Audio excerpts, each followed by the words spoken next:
Bienvenue dans le podcast dédié aux entrepreneuses qui choisissent la voie de l'émancipation dans leur business et dans leur vie. Ici, l'entrepreneuriat, le féminisme et le mindset de croissance convergent pour créer une expérience unique conçue spécialement pour toi.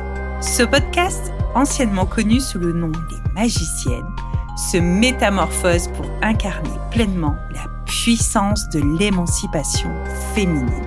Si tu es entrepreneuse, freelance ou indépendante, ce podcast est fait pour toi. Je comprends que tu aspires à développer ton entreprise sans sacrifier ta vie personnelle, ton bien-être ou ton épanouissement. Nous explorons des thématiques variées pour nourrir ton esprit et propulser ton activité. Chaque épisode est conçu pour te rapprocher un peu plus de ton véritable potentiel. Ma mission, t'accompagner dans le développement d'une entreprise qui reflète ton essence, loin des normes patriarcales et consuméristes de notre société actuelle. Je crois en l'importance de prendre soin de soi, de sa famille, tout en bâtissant une entreprise florissante. Sois prête à redéfinir ton succès à ta manière. Libère ton potentiel, explore ton essence, c'est l'heure de l'émancipation féminine.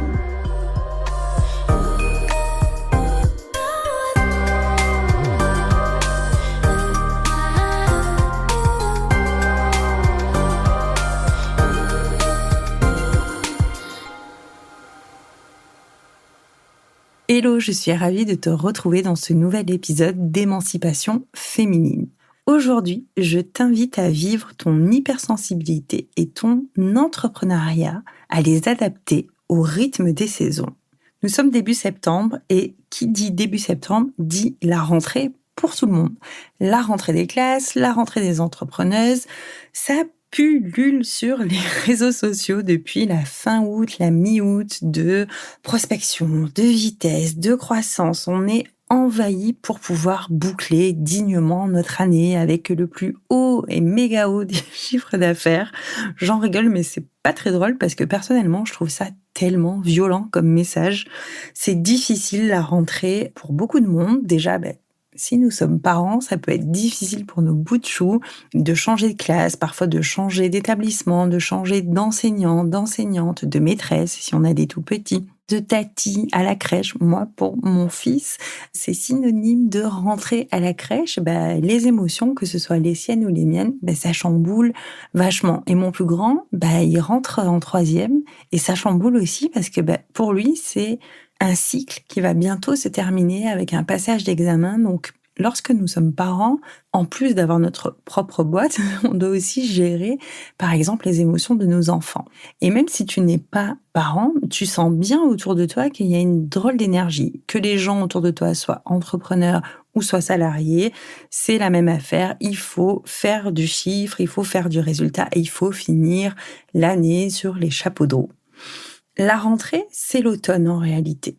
En tout cas, nous, dans notre calendrier français, l'automne, ce sera le 22 septembre. Mais dans le calendrier de la médecine traditionnelle chinoise, depuis le 7 août, en 2024, depuis le 7 août, nous sommes déjà dans l'énergie de l'automne. Et c'est pour ça que nous, les entrepreneuses hypersensibles, on sent bien qu'il y a une espèce de décalage là qui va pas du tout entre ce que on reçoit comme injonction des réseaux sociaux ou peut-être de nos collègues avec qui on échange, qui sont à fond, et nous, on commence à être un petit peu pas raplapla réellement, parce qu'en général, si on prend soin de son énergie, qu'on apprend à se connaître, après, c'est possible d'être raplapla, il n'y a pas besoin de culpabiliser. Peut-être qu'on a eu un été du feu de Dieu et qui fait que on est déjà à plat. Et puis ça dépend de tout ce qui se trame aussi autour de nous, mais on sent bien que l'énergie, en fait, elle change. La nature change.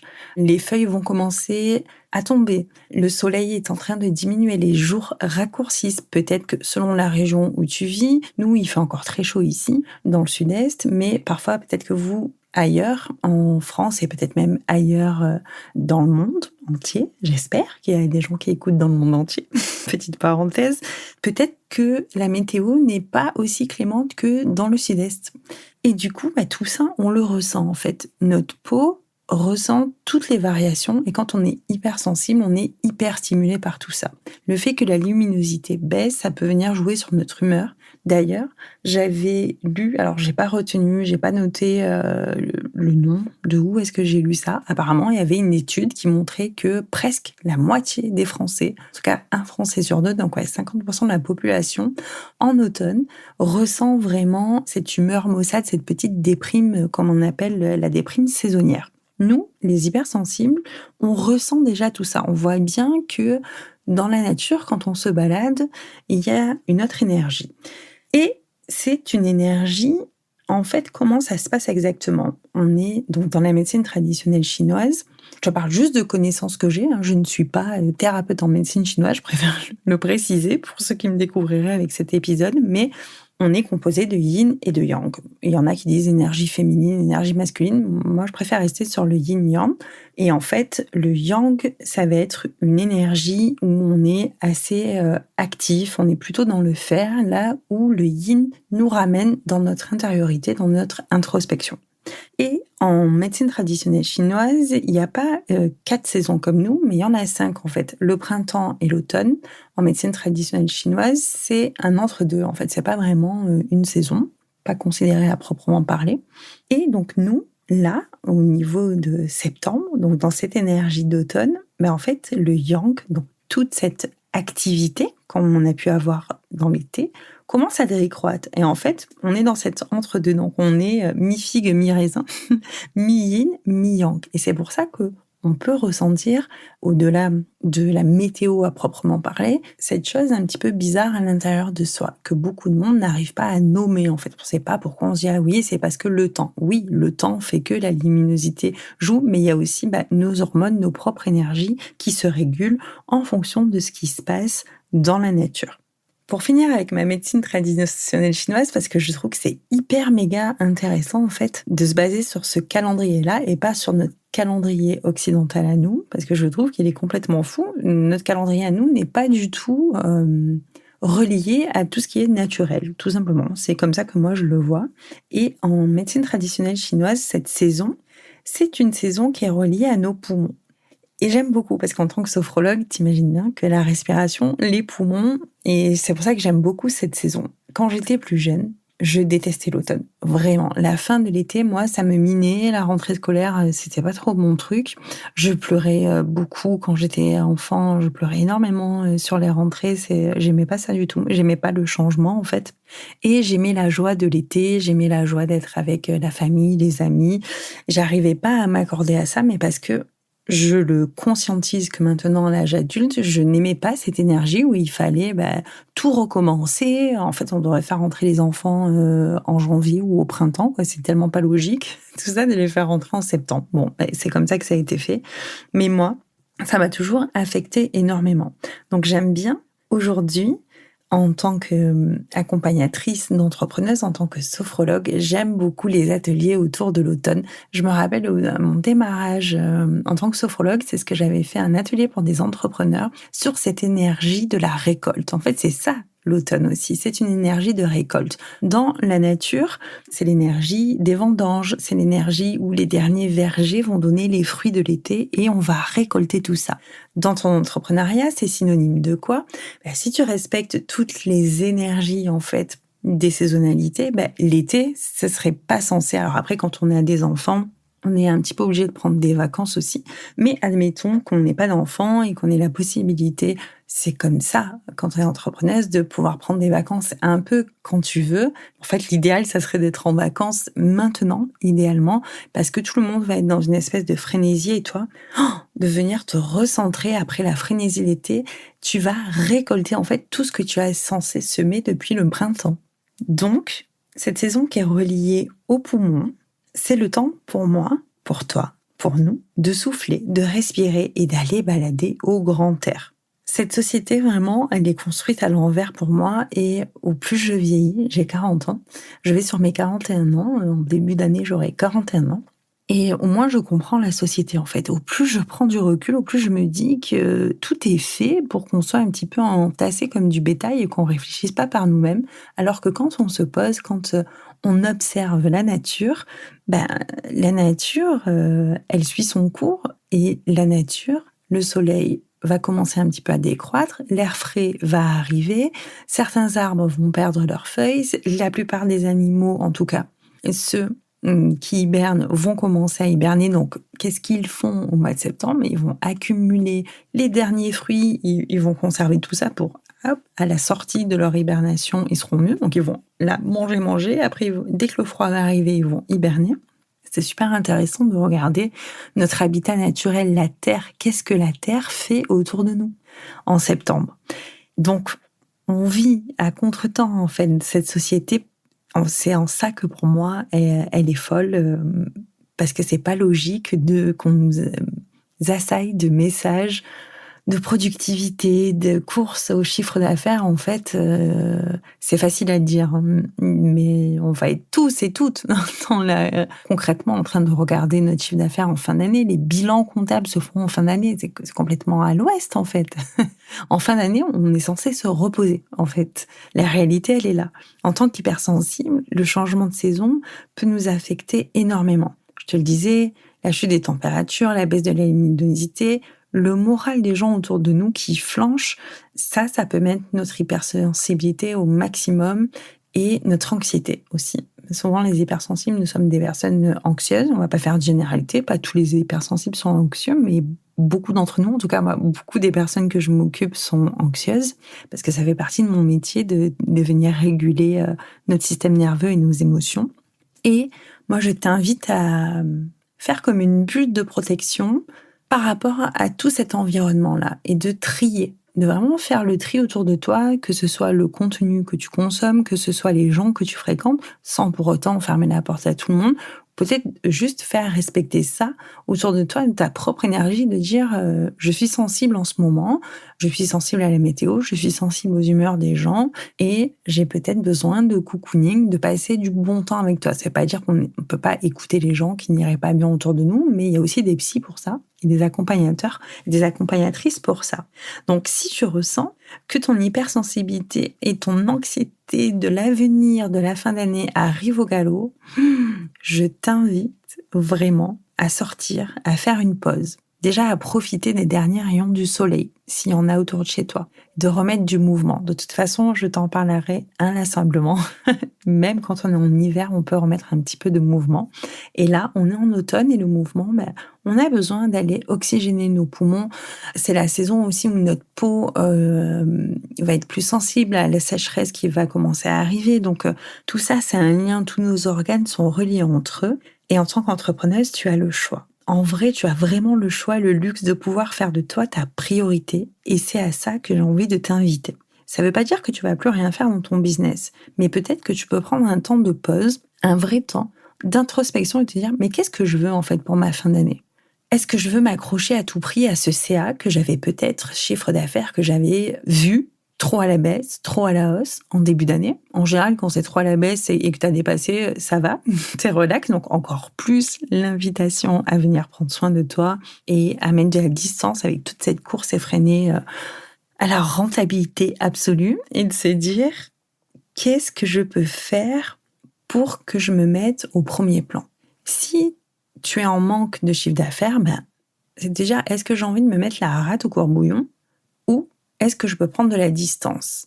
Et comment je peux prendre de la distance? Parfois, prendre de la distance avec son chiffre d'affaires, c'est peut-être pendant un temps accepter d'aller faire 2-3 extras dans du salariat pour finir son année sereine, ne plus trop se prendre la tête et ça permet aussi de s'occuper de soi. C'est une réalité. Quand on est salarié, même si c'est être entrepreneuse d'un côté et salarié de l'autre, on a de l'argent et ça nous sécurise et ça nous permet de passer un petit peu à autre chose. Encore une fois, ça ne veut pas dire ne plus rien faire dans son business, mais peut-être se dire je vais passer au premier plan, je vais peut-être finir d'accompagner, ça dépend les métiers qu'on fait, ça dépend ce qu'on fait dans son entrepreneuriat, correctement mes clientes, mais en même temps, je viens prendre soin de moi. En s'accordant aux saisons, c'est vraiment le message de cet épisode. Quand tu t'accordes aux saisons, tu te mets au diapason de la nature et donc de ton équilibre. Et c'est tellement important. Moi, je t'invite vraiment à prendre soin de toi en te baladant pour profiter de la nature, pour respirer à plein poumon, pour t'introspecter, pour te mettre au centre de tout. Quand on fait ça, quand on se permet de se remettre au centre et quand on remet sa santé au premier plan. Et par santé, j'entends aussi santé mentale. Moi, je trouve ça dangereux de finir l'année comme ça sur les rotules. Et après, on se dit, si youpi, je passe les 15 jours de Noël à m'empiffrer, à avoir énormément de monde, à faire à tout prix ce jour de l'an dont tout le monde nous bassine depuis des années. J'ai toujours détesté le jour de l'an. J'en reviendrai en fin d'année là-dessus. Et hop, hop, hop, c'est janvier et ça recommence. En fait, au plus j'analyse ce qui se passe dans l'entrepreneuriat, au moins je vois de différences avec le salariat. Actuellement, moi, je suis encore dans les deux, en fait, parce que je redémarre mon entrepreneuriat et je suis aussi, du coup, salariée à côté, pour pas me prendre la tête, justement, non plus, et puis parce que j'avais vraiment envie de réouvrir mon auto-entreprise, et j'ai pas envie de me mettre la rate au courbouillon, en fait, tout court, mais j'ai besoin d'être sécurisée. Ça, c'est ma façon à moi de voir les choses, et pas tout le monde est OK avec ça. Bien souvent, au début, surtout quand on démarre en entrepreneuriat, et qu'on avait été auparavant salarié, on n'a plus jamais envie de redevenir salarié comme si c'était une honte absolue. Mais en fait, quand on est fatigué, quand on est hypersensible, on peut très bien jongler avec les deux. Ça ne veut pas dire aller s'épuiser dans les deux. C'est de faire des priorités et d'aller à son rythme et de se dire, est-ce que mon entrepreneuriat, il est vraiment lié à des méga hyper géants objectifs? Peut-être que oui, et c'est OK. Et donc, il est possible de venir mettre les choses en place pour aller réaliser ces objectifs. Mais c'est pas en automne qu'il faut le faire. Vraiment. Alors peut-être que tu vas redémarrer une entreprise là, mais c'est peut-être l'occasion, si tu es comme moi, au redémarrage d'une entreprise à cette période-là de l'année, de venir d'abord bien introspecter, bien savoir ce que tu veux. Et peut-être ça sera le moment de la faire réellement éclore au printemps. C'est une petite idée que je te glisse et pour que je la réinfuse à l'intérieur de moi également. Voilà, j'espère que cet épisode t'aura amené des axes de compréhension de pourquoi, quand on est hypersensible, on peut être comme ça, dans un entre-deux, à pas comprendre ce qui se passe au mois de septembre. Moi, je t'invite à prendre vraiment soin de toi, à prendre du recul, à venir te cocooner, à profiter de tout ce que la nature a encore à nous offrir. Ça va être un ballet de spectacles magnifiques, de couchers de soleil, de la nature qui change de couleur. Moi, je trouve ça merveilleux. Des feuilles qui vont craquer sous nos pieds. Peut-être que tu auras encore l'occasion d'aller faire un bain ou deux à la mer, de faire encore des pique-niques dehors. Si dans ta région, il fait beau, profite, respire à plein poumon. Et tu n'es pas obligé d'aller dans la frénésie du monde, dans la frénésie de l'entrepreneuriat en ligne. Tu peux te remettre au centre. Tu as vraiment ce pouvoir-là quand tu es entrepreneuse. Et j'aurais envie de dire que même tu as le devoir d'entreprendre comment toi tu as vraiment envie. Et parfois, je sais que c'est pas évident de prendre cette juste distance avec ce qui nous est proposé. Donc, tu as le choix de couper ton téléphone, tu as le choix d'éduquer les réseaux sociaux en disant j'aime pas le contenu, mais profite de mettre encore le nez dehors et je te dis à dans 15 jours. Si tu es arrivé jusqu'ici, c'est certainement que cet épisode t'a bien plu et je t'en remercie. Tu peux soutenir mon travail en partageant un ou plusieurs épisodes à une entrepreneuse qui aurait intérêt à découvrir ces échanges. Tu peux rester en contact avec moi en t'abonnant à ma page Instagram Madame Flow Coaching. Tu peux également t'inscrire à la newsletter Slow and Flow. C'est une newsletter mensuelle où on parle slowpreneuriat, féminisme et santé mentale.